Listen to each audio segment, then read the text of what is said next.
Welcome to our presentation on the exercises involving the real numbers. Okay, so we have here we are tasked that we are required to write the following sets in interval form and draw its graph on the real number line, which means we'll be given some sets in the actually written in a descriptive or the rule method. We need to convert it to the real no into in the interval form, and we need to draw it on the real number line. Okay, so we have here the first given is this: the set of all x such that x is in between negative one third less than or equal to 3. Okay, meaning x, how do you read this?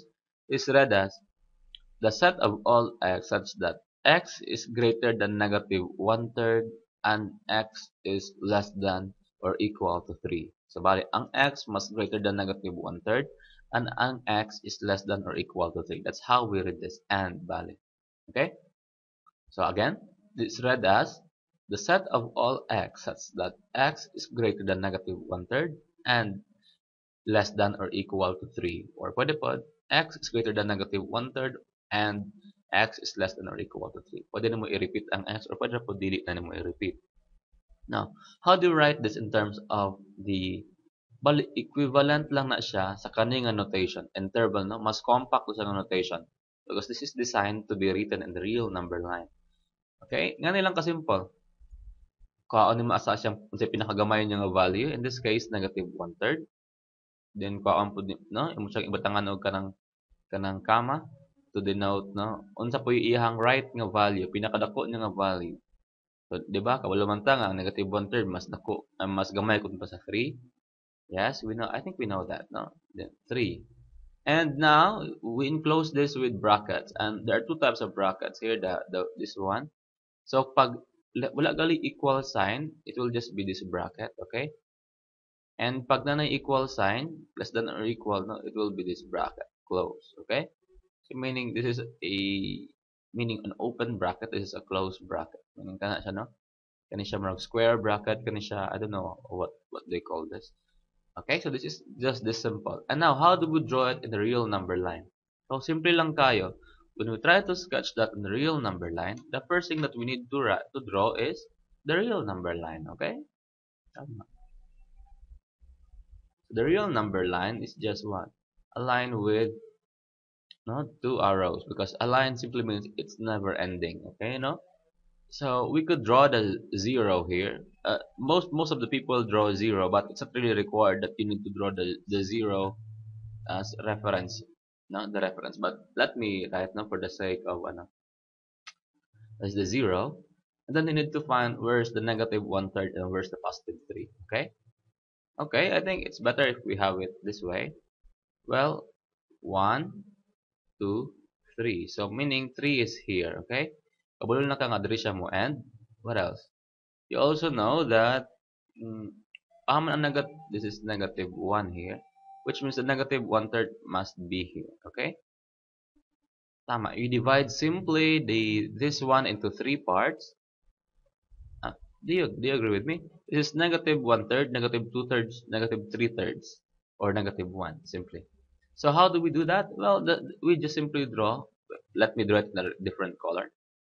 Okay, I'm trying to draw it in blue. So we simply somehow draw this. Okay, close. Oh no. Then, oh wait.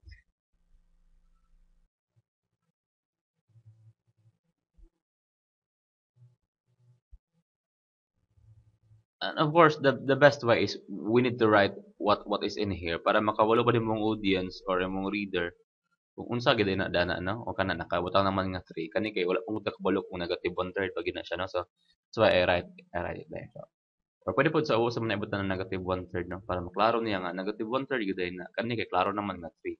That's how simple you write it. Okay? Sayon lang gid ba? Sayon lang. So I think ang problema lang dere is if you know where to locate negative one third. So how do you find negative one third?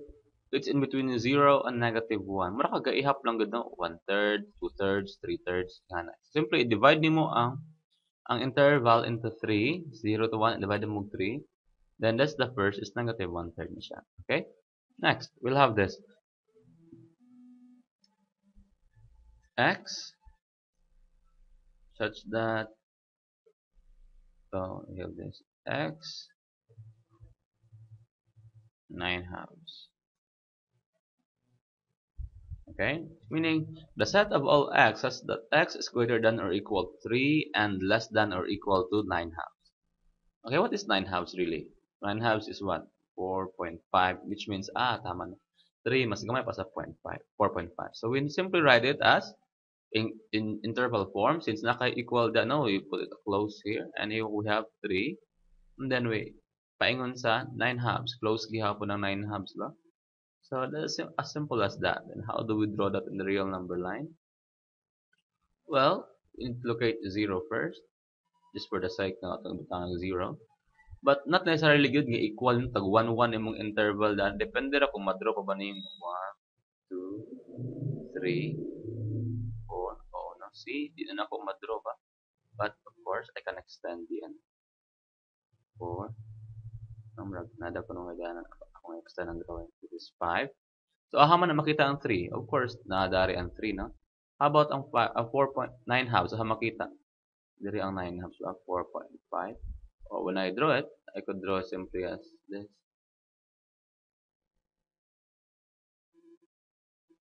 Okay? Or you may write really here 4.5 to denote that that is 4.5. It's for the audience sake of, they can see what you really mean by that. Because when you draw, you can't really be so sure na exactly ka naman pagka-draw na. Not really drawn to scale. Okay?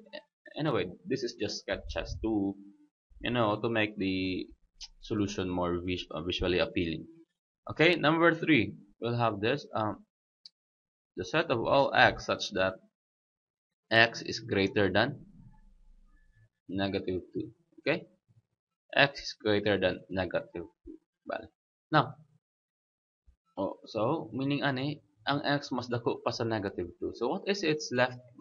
So, when you write down the set notation, unsa man ang iyang pinaka-left? Meaning, mas dako pa sa negative 2, no? Meaning, ang pinakagamay niya nga value kay negative 2. Tanan will be, ang iyang right boundary, sa pinakadako niya nga value. Wala tayo limit, no? So, meaning, we put the negative 2 here. It's in a curly or open brace because, wala man siya equal, no? And what is its limit, no? Right limit.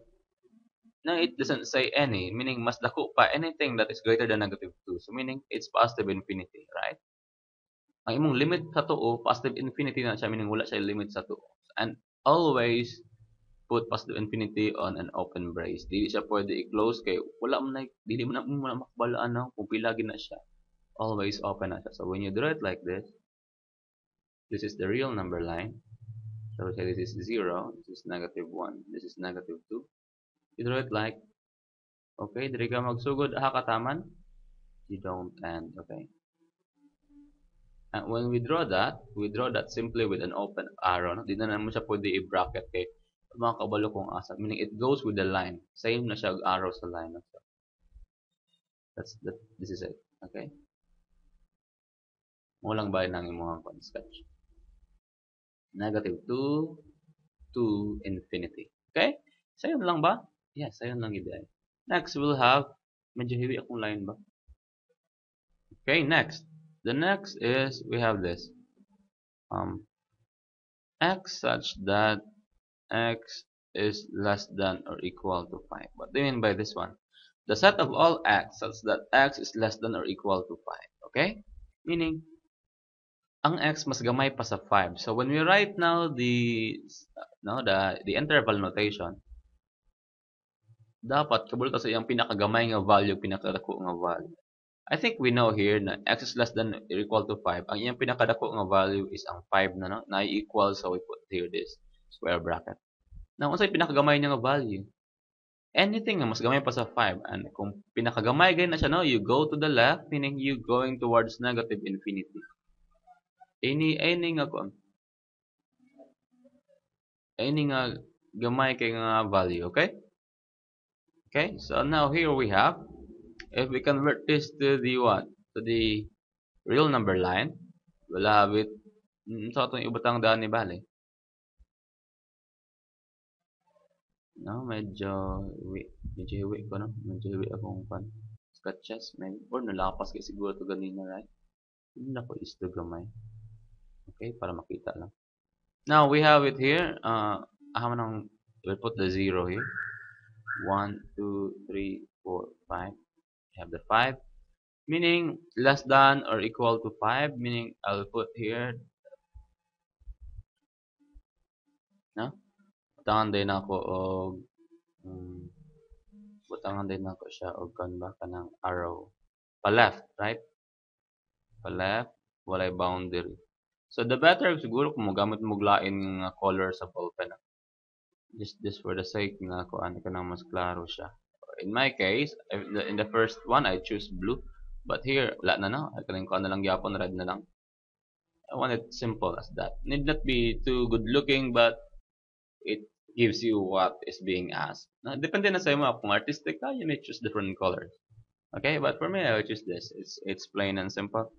And I think that's it. I've illustrated the point now that when you sketch the interval notation, murag gidraw lang gid nimo balik no except for infinity that you cannot draw the kanang open brace daan kay wala may limit gid ng infinity no ang infinity po dili po di in close bracket kay wala ya kabaluahan na siya taman gid infinity is really it goes on and on ang kaning di ani so kung nakay close bracket pa na siya dana murag gidraw lang nimo ang interval. How do you write the interval? First, isulat mo sa wala ang pinakagamay niya nga value. Sa tuo, yung pinakadako nga value. Wala no. Sa wala, ang pinakagamay gina. For example, in this case, we are given x is greater than negative 2. So meaning, ang negative 2 yung pinakagamay nga value. Tanan nga other value sa x, mas dako pa sa negative 2. Dili, x is less than 5. Meaning, kaning 5, mo na niya pinakadako nga value kay less than pa man daw ang x of 5. So namang kay equal, you put the bracket. Okay? As simple as that. Thank you.